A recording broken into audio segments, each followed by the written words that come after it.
ప్రతిష్టాపన చేసిన కోటిలింగాల మహాదేవుని దర్శనం చేసుకున్నాం.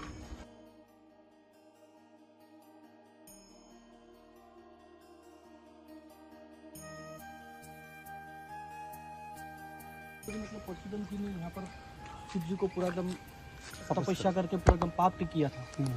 उसके बाद जल के कारण यहाँ पर अपना कुंड बनाया. ఇక్కడ స్వామివారు స్నానం చేయడానికి గుండం తయారు చేసుకున్నాడు, పరశురామ గుండం అంటారు.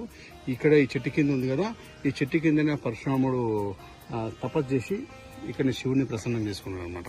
ఇది మనకు గౌహతి, అస్సాంలో గౌహతి దగ్గర కామాఖ్య అమ్మవారికి మనకు భువనేశ్వర్కి వెళ్తుంటే దారిలో కొండకి వెళ్తుంటే ఉంటుంది అనమాట.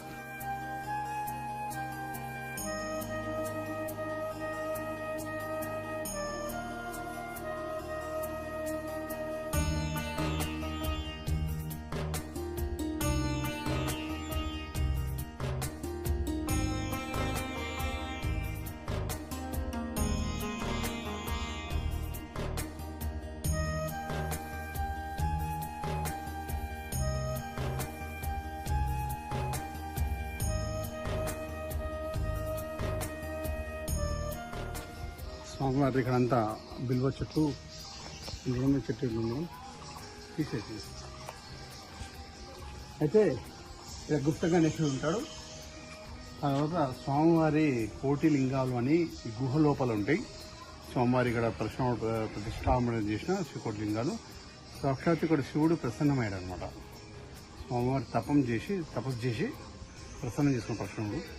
ఇక్కడ లోపల కెమెరాస్ అల్లుడులో కాబట్టి మనకు కోటిలింగ శివ టెంపుల్ ఇక్కడ కెమెరా లేదు కాబట్టి మనం మెడికల్ వెళ్తాం లోపలికి. ఓకేనా, మీ అందరికీ స్వామివారి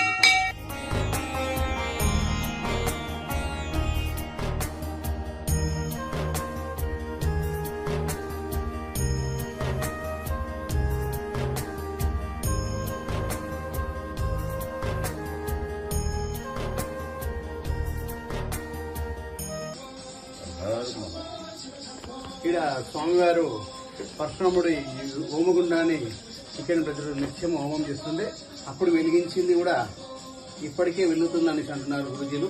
ఇదందరూ అఘోరుడు పెద్ద స్త్రీలు మందిరు అందరూ వచ్చి ఇదే జపం తపం చేస్తారు ఈ గుహలో. అది పరశురాముడు స్వామిజీలో అందరు అవి